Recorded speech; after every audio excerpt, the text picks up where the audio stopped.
Olá, alunos, sejam bem-vindos ao canal da Astra Educa, e vamos iniciar agora os conhecimentos específicos para o cargo de assistente administrativo no concurso da Prefeitura de Tremembé, SP.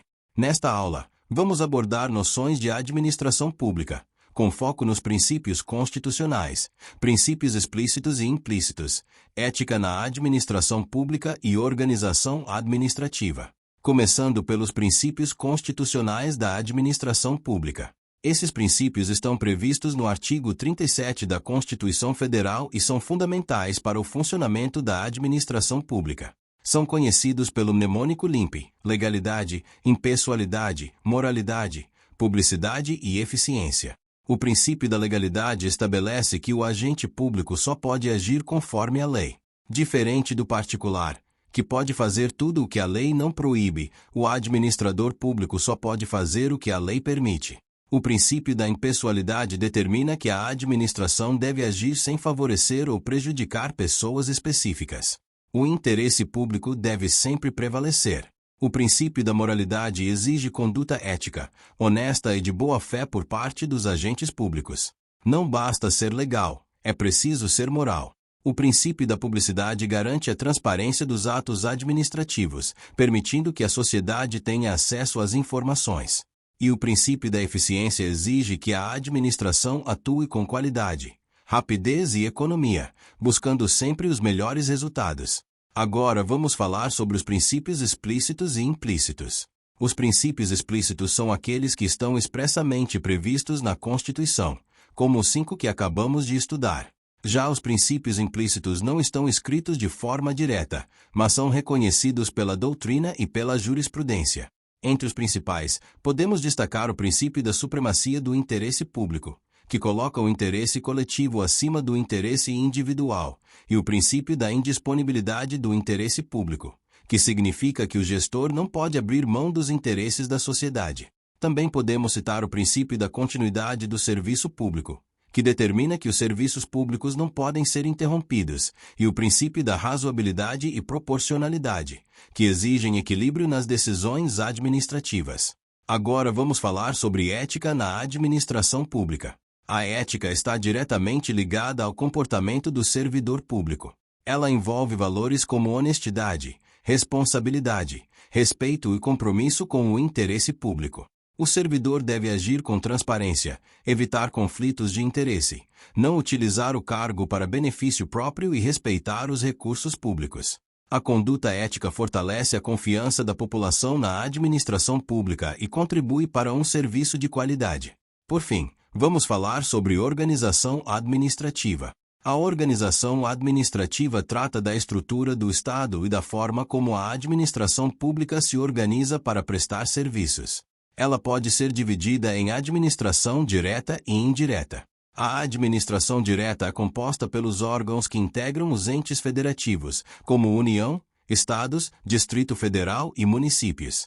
Já a administração indireta é formada por entidades com personalidade jurídica própria, criadas para desempenhar atividades específicas, como autarquias, fundações públicas, empresas públicas e sociedades de economia mista. Essas entidades possuem maior autonomia administrativa, mas continuam vinculadas ao poder público. Para finalizar, esses conceitos são essenciais para quem deseja atuar como assistente administrativo, pois fazem parte do dia a dia da função. Dominar esses temas pode garantir uma excelente pontuação na prova. Agora vamos estudar um dos temas mais importantes da área administrativa pública: licitação e contratos administrativos, com base na Lei nº 14.133, de 2021. Também vamos falar sobre modalidades de licitação, dispensa, inexigibilidade, concorrência, pregão, sistema de registro de preços, técnicas de negociação, compras e práticas de execução de compras públicas.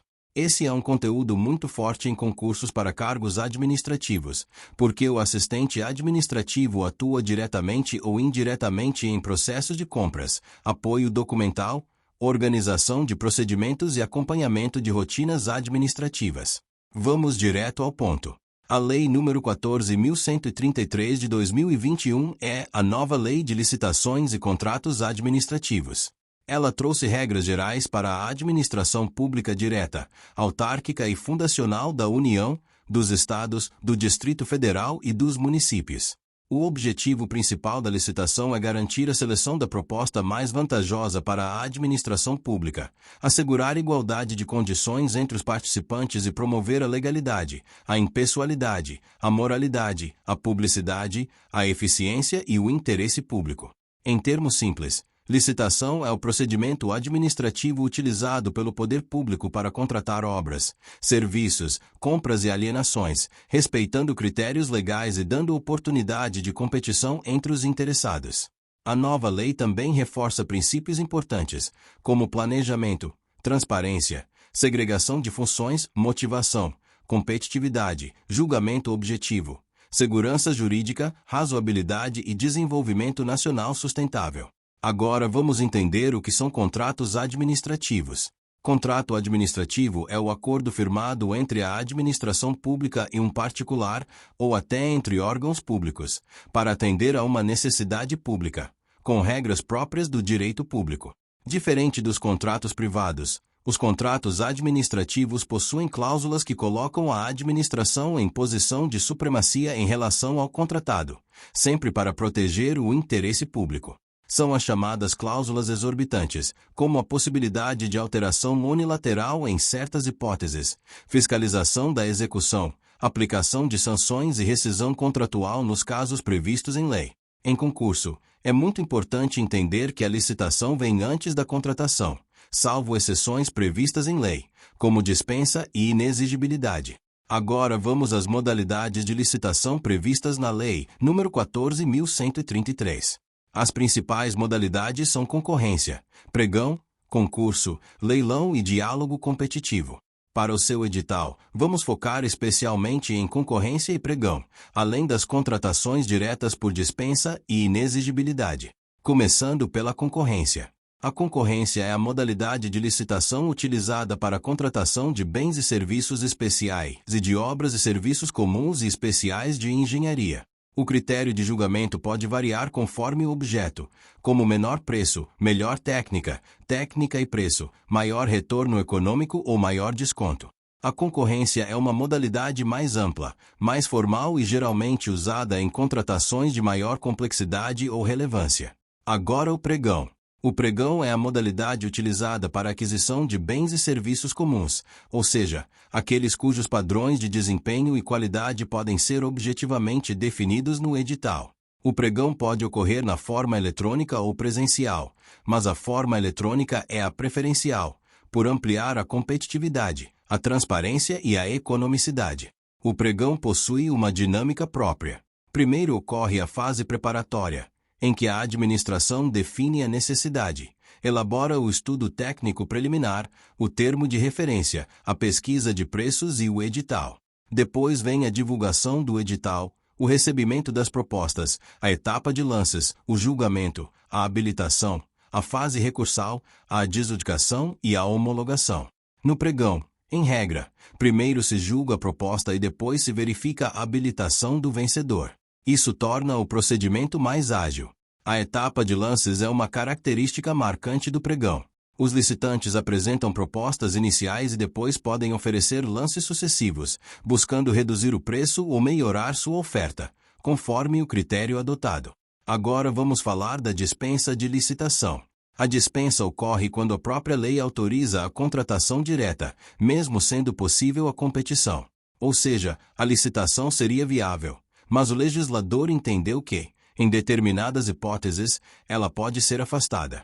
Exemplos de dispensa incluem situações de pequeno valor, emergência ou calamidade pública, guerra, grave perturbação da ordem e outras hipóteses previstas em lei. É muito importante entender que a dispensa não significa ausência de procedimento. Mesmo na contratação direta, a administração deve justificar a escolha, demonstrar a necessidade, comprovar o preço compatível com o mercado e formalizar adequadamente o processo. Agora, a inexigibilidade de licitação. A inexigibilidade ocorre quando a competição é inviável. Aqui, não há possibilidade real de disputa entre interessados. Exemplos clássicos são a contratação de profissional de notória especialização, a aquisição de material ou serviço fornecido por produtor ou representante exclusivo e a contratação de artista consagrado pela crítica ou pela opinião pública. A palavra-chave para inexigibilidade é inviabilidade de competição. Então guarde assim. Dispensa é quando a licitação seria possível, mas a lei permite não realizar. Inexigibilidade é quando a licitação não pode acontecer, porque não existe competição viável. Agora vamos ao sistema de registro de preços, muito importante nas compras públicas. O Sistema de Registro de Preços, conhecido como SRP, é um conjunto de procedimentos para registro formal de preços relativos à prestação de serviços, obras ou aquisição de bens, para contratações futuras. A administração realiza a licitação, registra os preços vencedores em ata, conforme a necessidade, realiza as contratações durante a vigência da ata. Isso traz vantagens como planejamento, economia, padronização, redução de estoques e agilidade nas aquisições frequentes. É importante destacar que o registro de preços não obriga a administração a contratar, mas obriga o fornecedor a manter as condições registradas durante o prazo de vigência da ata, conforme as regras estabelecidas. Agora vamos falar de técnicas de negociação e compras. No setor público, negociar não significa agir livremente como no setor privado. Toda negociação deve respeitar a legalidade, a impessoalidade, a isonomia, a vantajosidade e o interesse público. As técnicas de negociação nas compras públicas envolvem análise de mercado, pesquisa de preços, definição clara do objeto, comparação de propostas, busca por melhores condições de fornecimento, observância dos prazos, garantias, qualidade e custo-benefício. Uma boa compra pública depende de planejamento. Antes de comprar, a administração precisa identificar corretamente a necessidade, descrever o objeto com precisão, evitar especificações excessivas ou restritivas e verificar a existência de recursos orçamentários. O assistente administrativo pode atuar no apoio à elaboração de requisições, organização de documentos, juntada de cotações, conferência de certidões, controle de prazos, alimentação de sistemas e acompanhamento do fluxo processual. Agora vamos às técnicas administrativas ligadas ao tema. Técnicas administrativas são métodos e procedimentos usados para organizar o trabalho com eficiência, padronização, controle e segurança. No contexto de compras públicas, isso inclui autuação e organização de processos, controle de documentos, formalização de despachos, elaboração de minutas e comunicações internas, arquivamento correto, controle de prazos, acompanhamento de fases da licitação, registro de informações em sistemas, apoio na fiscalização contratual. A rotina administrativa exige atenção aos detalhes, porque falhas documentais, ausência de justificativa ou perda de prazo podem comprometer todo o procedimento. Agora vamos às práticas de execução de compras públicas nas diversas modalidades licitatórias. Na prática, a execução de compras públicas costuma seguir algumas etapas essenciais. Primeira etapa: identificação da necessidade. O setor demandante informa o que precisa adquirir e justifica a compra. Segunda etapa: planejamento da contratação. Aqui são elaborados documentos como estudo técnico preliminar, termo de referência, estimativa de preços e definição da modalidade adequada. Terceira etapa: abertura e instrução do processo administrativo. Todos os documentos são reunidos e organizados formalmente. Quarta etapa: escolha do procedimento. Pode ser licitação por concorrência, pregão, contratação direta por dispensa ou inexigibilidade, conforme o caso. Quinta etapa: publicação e divulgação. No caso de licitação, o edital deve ser divulgado para garantir publicidade e competição. Sexta etapa: recebimento e análise de propostas. A administração verifica preços, condições e documentação dos participantes. Sétima etapa: julgamento, habilitação e recursos. A proposta é analisada conforme o critério definido. Os documentos de habilitação são conferidos e os recursos são processados. Oitava etapa: adjudicação e homologação. A adjudicação atribui o objeto ao vencedor, e a homologação confirma a regularidade do procedimento. Nona etapa: contratação. Pode ocorrer por meio de contrato, nota de empenho, autorização de compra, ordem de serviço ou outro instrumento equivalente. 10ª etapa, execução e fiscalização contratual. A administração acompanha a entrega do objeto, o cumprimento das obrigações e a qualidade do serviço ou produto. 11ª etapa, recebimento e pagamento. Depois da conferência e aceite, realiza-se a liquidação e o pagamento, conforme as regras legais e contratuais. Em prova, a banca pode cobrar o papel do servidor administrativo em cada uma dessas fases. Mesmo que ele não seja a autoridade responsável pela decisão final, ele tem papel fundamental na tramitação, no controle e na regularidade do processo. Para fechar, vamos resumir os pontos principais. Licitação é o procedimento para selecionar a proposta mais vantajosa para a administração. A Lei nº 14.133 de 2021 é a nova norma geral sobre licitações e contratos. Contrato administrativo é o ajuste firmado para atender interesse público, com regras próprias do direito público. Concorrência é a modalidade mais ampla, utilizada em diversas contratações, inclusive de maior complexidade. Pregão é usado para bens e serviços comuns e possui fase de lances. Dispensa ocorre quando a lei autoriza contratar sem licitação. Inexigibilidade ocorre quando a competição é inviável. Sistema de registro de preços serve para contratações futuras com preços previamente registrados. Técnicas de negociação e compras dependem de planejamento, pesquisa e observância da legalidade. Técnicas administrativas garantem organização, controle documental e eficiência. A execução das compras públicas exige processo formal, escolha correta da modalidade e acompanhamento de todas as etapas. Estudar esse conteúdo com atenção é essencial para quem busca aprovação em cargo administrativo, porque ele une teoria legal com prática de rotina no serviço público. Agora vamos estudar a Lei Complementar nº 101 de 2000, conhecida como Lei de Responsabilidade Fiscal. Seus princípios, sua aplicação nos procedimentos de compras públicas, além de noções de contabilidade aplicada ao setor público e custos de mercadorias. Vamos começar pela Lei de Responsabilidade Fiscal, a LRF.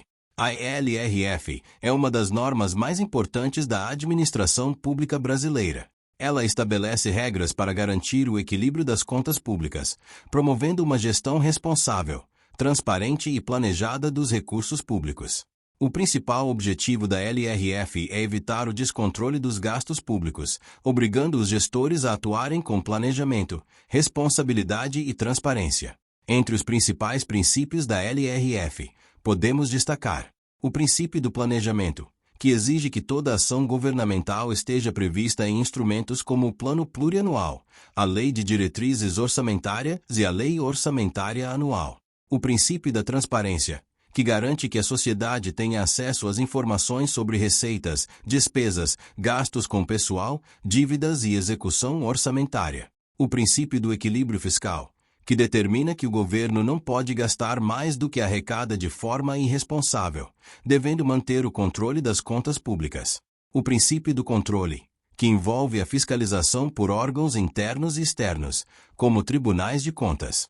E o princípio da responsabilidade na gestão fiscal, que responsabiliza os gestores por atos que causem prejuízo ao erário. Agora vamos falar sobre a aplicação da LRF nos procedimentos de compras públicas.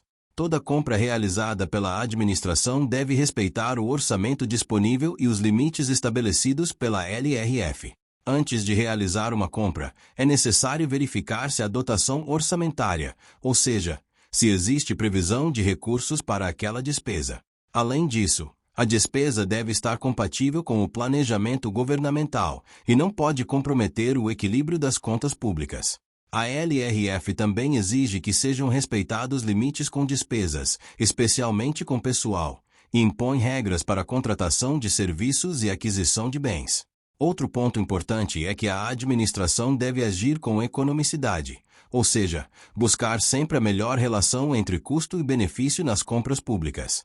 Agora vamos entrar nas noções de contabilidade aplicada ao setor público. A contabilidade pública tem como objetivo registrar, controlar e demonstrar todos os atos e fatos relacionados à gestão dos recursos públicos.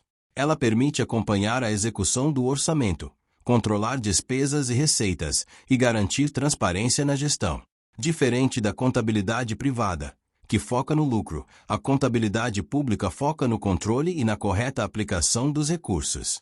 Entre os principais conceitos, temos receitas públicas, que são os recursos arrecadados pelo Estado, como impostos, taxas e contribuições. Despesas públicas, que são os gastos realizados para manter os serviços públicos e a estrutura administrativa. Empenho, que é o primeiro estágio da despesa e representa a reserva do recurso para determinado fim. Liquidação, que verifica se o serviço foi prestado ou o bem foi entregue. E pagamento, que é a quitação da obrigação. Essas três fases da despesa são muito cobradas em prova e devem ser bem memorizadas. Agora vamos falar sobre custos de mercadorias. No contexto da administração pública, especialmente em setores administrativos, é importante compreender como calcular e controlar os custos de bens adquiridos. O custo de mercadoria envolve o valor pago pela aquisição do produto, acrescido de despesas adicionais, como transporte, impostos e armazenamento, se houver. Por exemplo, se um órgão público compra materiais de escritório, o custo total não é apenas o preço do produto, mas também outros gastos envolvidos até que ele esteja disponível para uso. O controle de custos é fundamental para garantir a economicidade e evitar desperdícios. Também é importante para a tomada de decisões, como comparar fornecedores, avaliar propostas e planejar futuras aquisições. Para finalizar, a Lei de Responsabilidade Fiscal, a contabilidade pública e o controle de custos estão diretamente ligados à boa gestão dos recursos públicos. Dominar esses conteúdos é essencial para o cargo de assistente administrativo, pois você lidará diretamente com processos, compras, registros e controle de despesas. Agora vamos estudar de forma objetiva a Lei nº 4.320 de 1964, Improbidade Administrativa, a Lei Federal nº 8.429 de 1992, especialmente as sanções aplicáveis aos agentes públicos, e também as instruções do Tribunal de Contas do Estado de São Paulo. Vamos direto ao ponto.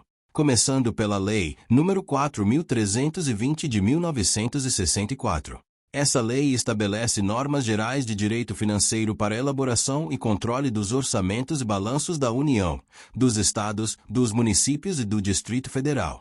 Ela é muito importante porque organiza a gestão do dinheiro público. Em concursos, a banca costuma cobrar noções básicas sobre receita, despesa, orçamento e estágios da execução orçamentária. A receita pública é todo o ingresso de recursos nos cofres públicos. Exemplos: impostos, taxas, contribuições, transferências e multas. A despesa pública é todo o gasto autorizado para manutenção dos serviços públicos e realização das atividades do Estado. A Lei nº 4.320 também trata do orçamento público, que é o planejamento financeiro da administração para determinado período. Na despesa pública, os estágios mais cobrados são: empenho, que é a reserva do valor para determinado gasto. Liquidação, que é a verificação do direito adquirido pelo credor após a entrega do bem ou serviço. Pagamento, que é a quitação da obrigação. Guarde bem essa sequência: empenho, liquidação e pagamento. Agora vamos para a improbidade administrativa. Improbidade administrativa é a conduta desonesta, ilegal ou contrária aos princípios da administração pública praticada por agente público ou por terceiro que se beneficie ou participe do ato. A improbidade não é qualquer irregularidade. Trata-se de uma conduta grave, com dolo, ou seja, com intenção, nos termos da legislação atual. A Lei Federal nº 8.429 de 1992 é a Lei de Improbidade Administrativa.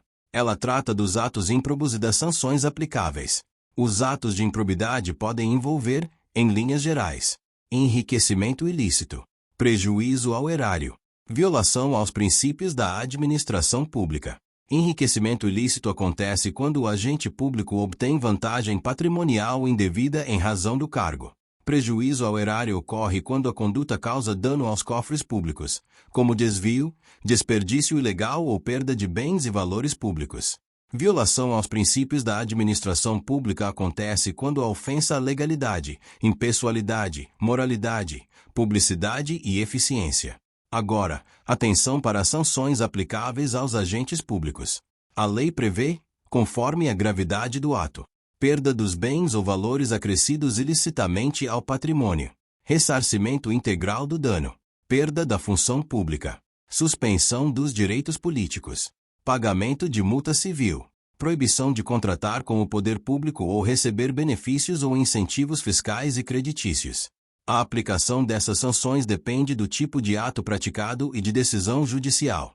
Em prova, é importante lembrar que nem toda ilegalidade configura improbidade. A banca pode tentar confundir erro administrativo, irregularidade formal e ato de improbidade. A improbidade exige enquadramento legal e gravidade da conduta. Agora vamos às instruções do Tribunal de Contas do Estado de São Paulo, o TCSP. O Tribunal de Contas fiscaliza a aplicação dos recursos públicos e orienta os órgãos da administração quanto à correta execução da despesa, da licitação, dos contratos e da prestação de contas. As instruções do TCSP funcionam como normas e orientações para a organização dos atos administrativos, controle interno, formalização de processos e envio de informações ao tribunal. Para o assistente administrativo, esse tema é importante porque muitas rotinas envolvem documentação, controle processual, arquivamento, prestação de contas, organização de contratos e cumprimento de exigências formais. Na prática, o TCSP exige observância de princípios como legalidade, economicidade, transparência, eficiência e responsabilidade na gestão pública. Também é comum a cobrança sobre a necessidade de manter processos bem instruídos, com documentos completos, justificativas, pareceres, atos de autorização, comprovação de despesas e regularidade dos contratos. Ou seja, o servidor da área administrativa precisa atuar com organização, atenção a prazos e cuidado com a formalização dos atos. Para fechar, vamos resumir. A Lei nº 4.320 de 1964 trata das normas gerais de direito financeiro, orçamento, receitas e despesas públicas. Na despesa pública, lembre-se dos estágios: empenho, liquidação e pagamento. A improbidade administrativa é a prática de ato desonesto ou ilegal contra a administração pública. A Lei nº 8.429 de 1992 prevê atos de improbidade e sanções como perda da função pública, multa, ressarcimento e suspensão dos direitos políticos. As instruções do TCSP orientam e fiscalizam a correta aplicação dos recursos públicos e a formalização dos procedimentos administrativos. Esse é um tema muito importante para a prova e também para a prática no serviço público. Agora vamos estudar redação oficial. Um tema extremamente importante e muito cobrado em provas, especialmente para cargos administrativos. Vamos abordar documentos oficiais, seus tipos, composição e estrutura, além dos aspectos gerais da redação oficial e da correspondência oficial conforme o Manual de Redação da Presidência da República, terceira edição. Começando pelo conceito de redação oficial. Redação oficial é a forma padronizada de comunicação utilizada pelos órgãos públicos. Seu objetivo é garantir clareza, uniformidade, formalidade e eficiência na comunicação administrativa. Diferente da linguagem comum, a redação oficial segue regras específicas e deve sempre atender ao interesse público, evitando ambiguidades, informalidades e subjetividades. Agora vamos falar sobre os documentos oficiais. Os documentos oficiais são os instrumentos utilizados para comunicação dentro da administração pública ou entre órgãos e cidadãos. Entre os principais, destacam-se o ofício, o memorando, o e-mail institucional, a mensagem e o relatório. Cada tipo de documento tem sua finalidade específica, mas todos devem seguir padrões definidos quanto à estrutura e linguagem. Agora vamos à composição e estrutura dos documentos oficiais. De forma geral, um documento oficial apresenta: cabeçalho, com identificação do órgão, local e data, identificação do destinatário, assunto, que resume o conteúdo da mensagem, corpo do texto, onde está a informação principal, fecho, com expressões formais como atenciosamente, e assinatura, com identificação do responsável. A organização dessas partes deve ser clara e padronizada, facilitando a leitura e compreensão. Agora vamos aos aspectos gerais da redação oficial. O Manual de Redação da Presidência da República estabelece princípios fundamentais que devem ser seguidos em toda comunicação oficial. O primeiro é a impessoalidade. O texto deve ser neutro, sem opiniões pessoais ou subjetividade. O foco é sempre o interesse público. O segundo é a clareza. A mensagem deve ser facilmente compreendida, evitando termos complexos ou ambíguos. O terceiro é a concisão. O texto deve ser direto, sem excesso de palavras ou informações desnecessárias. O quarto é a formalidade e padronização. A linguagem deve seguir normas cultas da língua portuguesa e padrões estabelecidos. E o quinto é a precisão. As informações devem ser corretas, objetivas e bem estruturadas. Agora vamos falar sobre correspondência oficial. A correspondência oficial é a troca de informações entre órgãos públicos ou entre a administração e o cidadão. Ela deve seguir os mesmos princípios da redação oficial, com destaque para a formalidade e padronização. Vamos ver os principais tipos. O ofício é o documento mais utilizado na comunicação entre órgãos públicos ou com particulares. Ele deve ser claro, objetivo e seguir toda a estrutura padrão. O e-mail institucional também é considerado um meio oficial de comunicação. Apesar de mais ágil, ele deve manter a formalidade, evitando abreviações, gírias ou linguagem informal. A mensagem é utilizada em comunicações mais específicas, geralmente entre autoridades. Em todos esses casos, a linguagem deve ser impessoal, ou seja, sem uso de expressões como eu acho ou na minha opinião. Outro ponto importante é a padronização. O uso de modelos facilita a comunicação e evita erros. Agora, sobre editoração de textos. A editoração refere-se à organização visual do documento. Isso inclui margens, espaçamento, fonte, alinhamento e disposição dos elementos. O manual de redação orienta que o documento seja visualmente limpo, organizado e de fácil leitura. Evite excesso de destaques, cores ou formatações desnecessárias. O foco deve ser sempre a clareza da informação. Para finalizar, a redação oficial é uma ferramenta essencial no dia a dia do assistente administrativo. Dominar esse conteúdo significa comunicar-se com eficiência, evitar erros formais e garantir profissionalismo na administração pública. Em prova, fique atento aos princípios, à estrutura dos documentos e às características da linguagem oficial. Agora vamos estudar rotina administrativa, com foco em organização de arquivos, conceitos fundamentais da arquivologia, gestão de documentos, protocolo, tipos de arquivo e também a organização do trabalho na repartição pública, incluindo o uso da agenda, manutenção preventiva de equipamentos e economia de suprimentos. Esse é um conteúdo muito importante para o cargo de assistente administrativo, porque faz parte da rotina prática do serviço público. Muitas vezes, a banca cobra conceitos simples, mas com aplicação direta no dia a dia da repartição. Vamos direto ao ponto. Começando pela organização de arquivos. Arquivo pode ser entendido de duas formas. Primeiro, como o conjunto de documentos produzidos e recebidos por uma instituição no exercício de suas atividades. Segundo, como local onde esses documentos são guardados e organizados. Na administração pública, o arquivo é essencial para garantir controle, acesso à informação, preservação da memória institucional e segurança jurídica dos atos administrativos. Um documento arquivado corretamente pode servir para comprovar decisões, pagamentos, contratos, comunicações internas, processos e diversos atos administrativos. Por isso, a organização dos arquivos é uma atividade estratégica.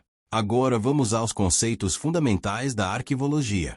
A arquivologia é a área do conhecimento que estuda os arquivos, os documentos e as técnicas de organização, preservação e acesso à informação. Entre os princípios básicos da arquivologia, destaca-se o princípio da proveniência. Esse princípio determina que os documentos devem ser organizados de acordo com sua origem, ou seja, conforme o órgão ou setor que os produziu. Isso evita misturas indevidas e facilita a identificação do contexto do documento. Outro ponto importante é o ciclo de vida dos documentos. Os documentos passam por fases ao longo do tempo. A primeira fase é a corrente. Nela, o documento é frequentemente consultado e está em uso ativo no setor que o produziu. A segunda fase é a intermediária. Nessa etapa, o uso do documento diminui, mas ele ainda precisa ser guardado por razões administrativas, legais ou fiscais. A terceira fase é a permanente. Aqui ficam os documentos que têm valor histórico, probatório ou informativo e que devem ser preservados definitivamente. Esse assunto cai muito em prova. Então lembre-se: arquivo corrente é de uso frequente. Arquivo intermediário é de uso eventual. Arquivo permanente é de guarda definitiva. Agora vamos falar da gestão de documentos. Gestão de documentos é o conjunto de procedimentos e operações técnicas referentes à produção, tramitação, uso, avaliação e arquivamento dos documentos. Em linguagem prática, gerir documentos significa controlar toda a vida documental, desde a criação até a destinação final, que pode ser eliminação ou guarda permanente. Uma boa gestão documental traz vários benefícios. Facilita a localização de informações. Reduz acúmulo de papéis. Evita perdas e extravios. Melhora a eficiência do trabalho. Preserva documentos importantes. Garante cumprimento de exigências legais. No serviço público, a gestão de documentos exige padronização, classificação, temporalidade e controle rigoroso. Cada documento deve ter uma destinação adequada e não pode ser eliminado sem critérios. Agora o protocolo. Protocolo é o setor ou sistema responsável pelo recebimento, registro, classificação, distribuição, tramitação e expedição de documentos. Na prática, quando um documento entra ou sai de um órgão público, ele precisa ser protocolado. Isso permite o controle do fluxo documental e garante segurança, rastreabilidade e transparência. As principais atividades de protocolo são: receber documentos, registrar a entrada ou saída, classificar conforme o assunto, encaminhar ao setor competente, acompanhar a tramitação, expedir documentos quando necessário. O protocolo é essencial porque organiza a movimentação dos documentos e evita que processos se percam ou fiquem sem andamento. Em concursos, a banca costuma cobrar a diferença entre protocolo e arquivo.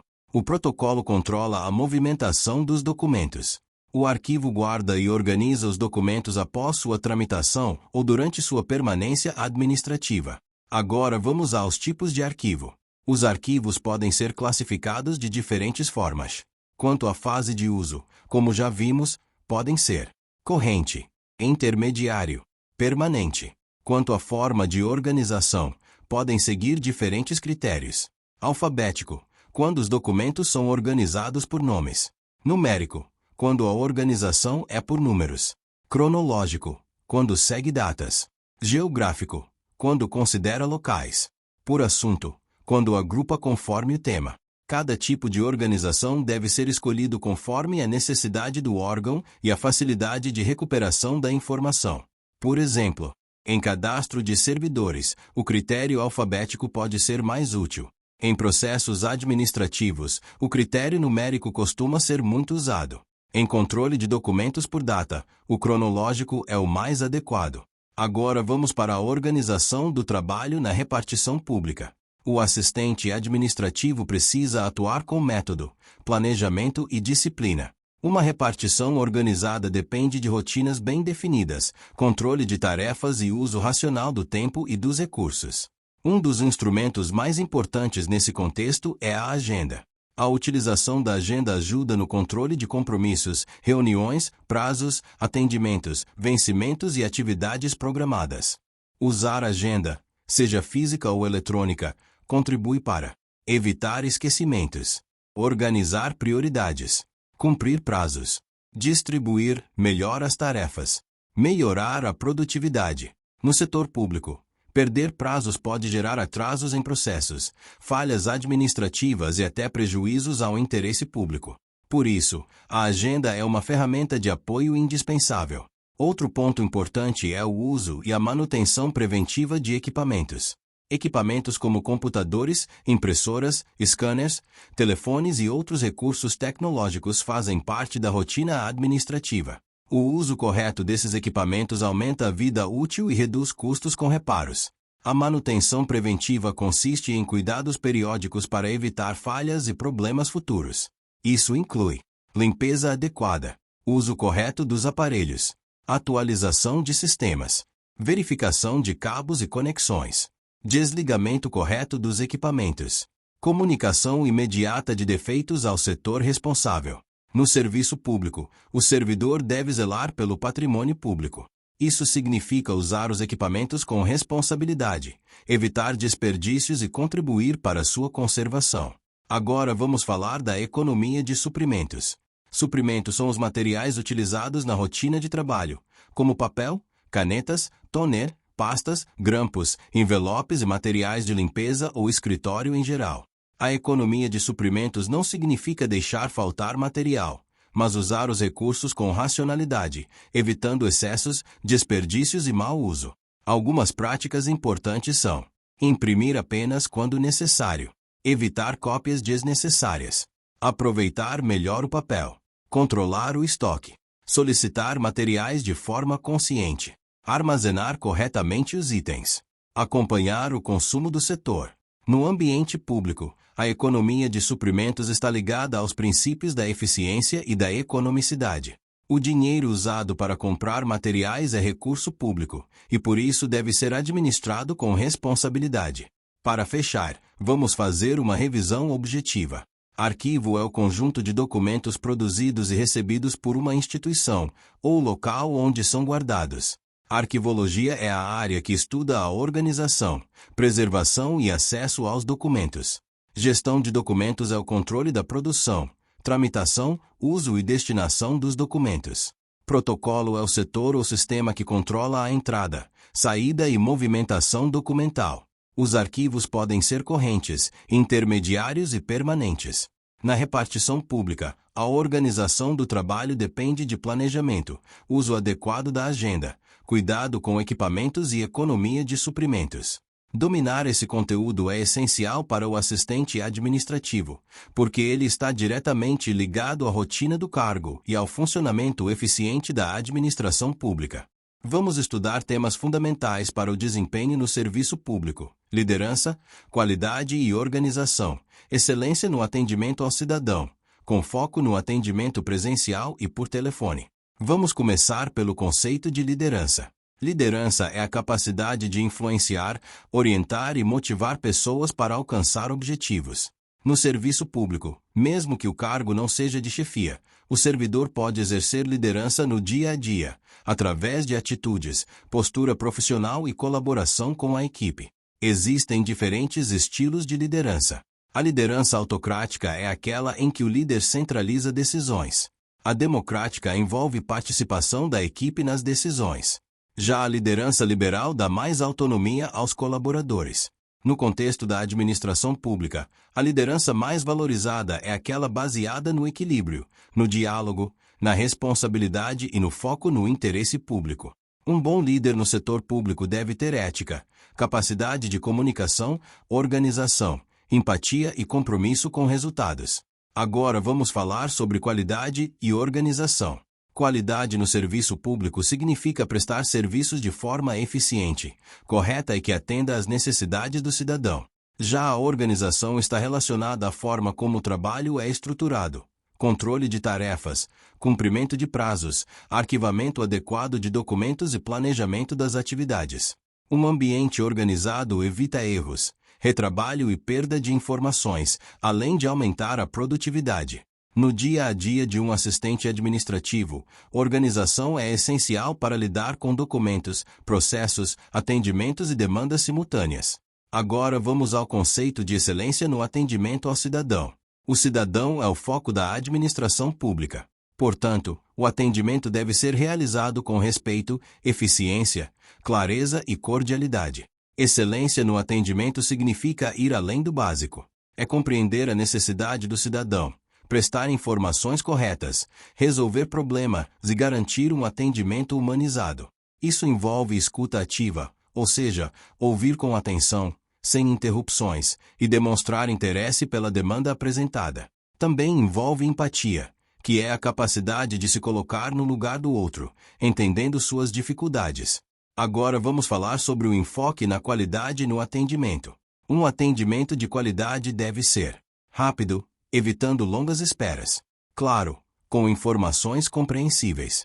Preciso, sem erros ou informações equivocadas. E respeitoso, tratando todos com igualdade e dignidade. A padronização de procedimentos também ajuda a manter a qualidade, garantindo que todos os cidadãos sejam atendidos da mesma forma. Agora vamos para o atendimento presencial. No atendimento presencial, a postura do servidor é fundamental. É importante manter boa apresentação pessoal, linguagem adequada, postura profissional e atenção ao cidadão. O contato visual, a cordialidade e o respeito fazem diferença na percepção do atendimento. Evite conversas paralelas, uso inadequado do celular ou atitudes que demonstrem desinteresse. Agora o atendimento por telefone. O atendimento telefônico exige clareza na fala, tom de voz adequado e objetividade. O servidor deve se identificar, ouvir atentamente, falar de forma clara e confirmar se o cidadão compreendeu a informação. Evite termos técnicos sem explicação e nunca deixe o cidadão sem resposta. Caso não saiba a informação, o correto é buscar a resposta ou encaminhar para o setor responsável. Outro ponto importante é o controle emocional. Mesmo em situações de conflito ou insatisfação, o servidor deve manter a calma, agir com respeito e buscar a solução do problema. Para finalizar, liderança, qualidade e excelência no atendimento são competências essenciais para o assistente administrativo. Esses temas não só são cobrados em prova, como também fazem parte do dia a dia no serviço público. Dominar esses conceitos é fundamental para garantir um atendimento eficiente e humanizado. Agora vamos estudar noções de Helpdesk, com foco em suporte básico ao usuário, acesso à internet, montagem e configuração de equipamentos, utilização de hardwares e softwares, backups e procedimentos de segurança de dados. Esse é um tema muito importante para o assistente administrativo, porque hoje praticamente toda rotina de trabalho depende de computadores, sistemas, internet e documentos digitais. Mesmo quando o servidor não atua como técnico de informática, ele precisa ter noções básicas para operar os recursos tecnológicos e resolver problemas simples do dia a dia. Vamos direto ao ponto. Helpdesk é o serviço de apoio técnico prestado ao usuário para solucionar dúvidas, falhas e dificuldades relacionadas ao uso de equipamentos, sistemas, programas e recursos de tecnologia da informação. Na prática, o Helpdesk funciona como um suporte inicial. Ele orienta o usuário, identifica o problema e, quando possível, apresenta a solução. Se o problema for mais complexo, ele encaminha para o setor técnico responsável. No ambiente da administração pública, o suporte básico ao usuário envolve atividades como auxiliar no acesso a sistemas, orientar sobre o uso de e-mail e internet, verificar conexões, ajudar na configuração de impressoras, identificar falhas simples em computadores, apoiar no uso de programas de escritório, orientar sobre armazenamento e segurança de arquivos. Agora vamos falar do acesso à internet. A internet é uma ferramenta essencial na rotina administrativa, pois permite comunicação, pesquisa, acesso a sistemas, envio de documentos e utilização de serviços eletrônicos. Para acessar a internet, o equipamento precisa estar conectado por rede cabeada ou Wi-Fi e configurado corretamente. Problemas comuns de acesso incluem cabo desconectado, rede Wi-Fi indisponível, senha incorreta, falha no navegador, problemas no modem ou roteador, instabilidade do provedor, configuração incorreta de rede. Em uma situação prática, o usuário deve verificar primeiro os pontos mais simples. Se o cabo está conectado, se o Wi-Fi está ativado, se a senha foi digitada corretamente, se outros sites estão funcionando, se o equipamento precisa ser reiniciado. Esse tipo de verificação inicial é muito cobrado em provas com foco em suporte básico. Agora vamos para montagem e configuração de equipamentos. Montagem de equipamentos envolve a conexão correta dos componentes necessários para o funcionamento do computador e dos periféricos. Entre os principais componentes externos estão monitor, teclado, mouse, impressora, cabos de energia, cabos de rede, estabilizador ou filtro de linha. O servidor deve saber, por exemplo, conectar monitor, teclado e mouse nas entradas corretas, ligar a impressora, identificar se há energia no equipamento e verificar conexões básicas. Já a configuração de equipamentos envolve ajustes necessários para o funcionamento adequado. Exemplos: instalar impressora, configurar idioma e teclado, ajustar data e hora, Conectar à rede. Definir impressora padrão. Instalar ou atualizar programas autorizados. No serviço público, essas configurações devem respeitar as normas do setor de tecnologia, evitando instalações indevidas ou alterações sem autorização. Agora vamos diferenciar hardware e software. Hardware é a parte física do computador, aquilo que podemos tocar. Exemplos: gabinete, monitor, teclado, mouse, memória, processador, disco rígido, impressora. Software é a parte lógica, ou seja, os programas e sistemas utilizados no computador. Exemplos: sistema operacional, editor de texto, planilha eletrônica, navegador de internet, programas de gestão pública, antivírus. Essa diferença é clássica em concursos.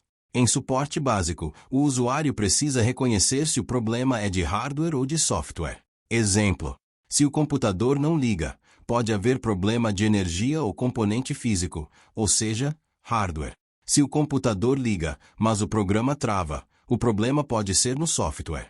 Agora vamos à utilização de hardwares e softwares.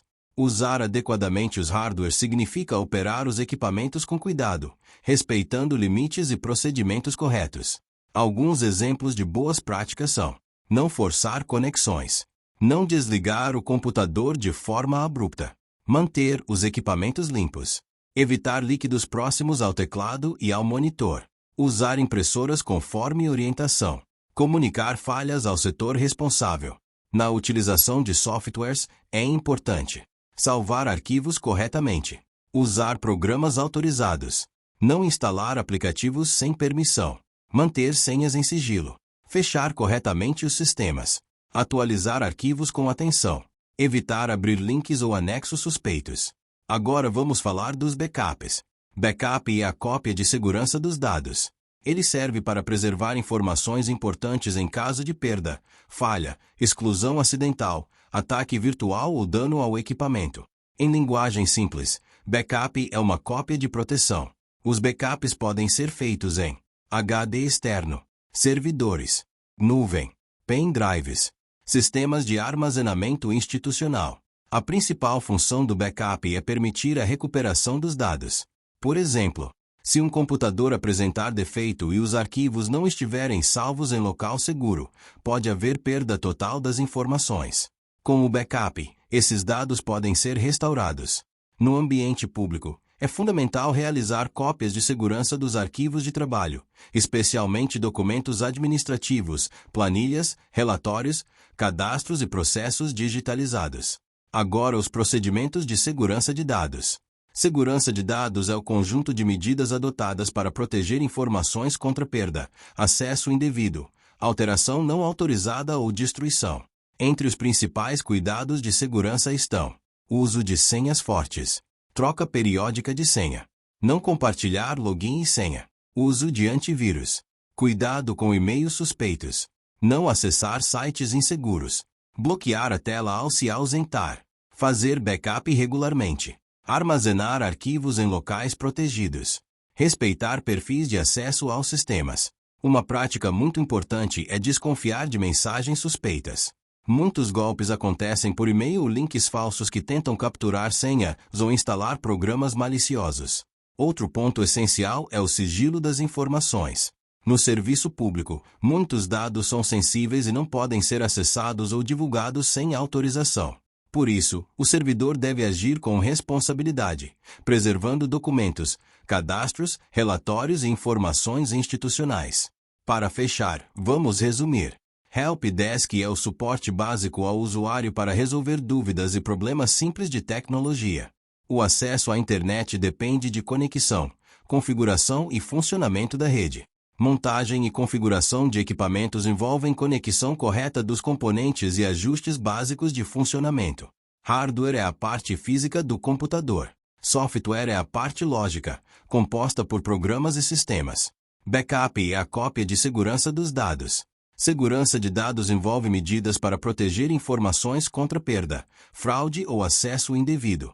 Esse conteúdo é muito importante porque une informática básica com a prática da rotina administrativa. Em prova, a banca costuma cobrar conceitos simples, mas muito aplicados ao dia a dia do cargo.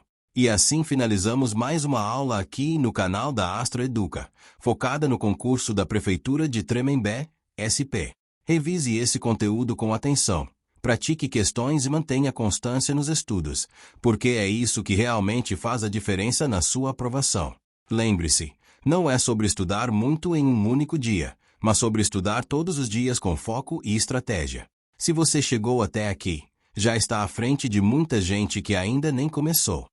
Continue firme, disciplinado e confiante no seu processo.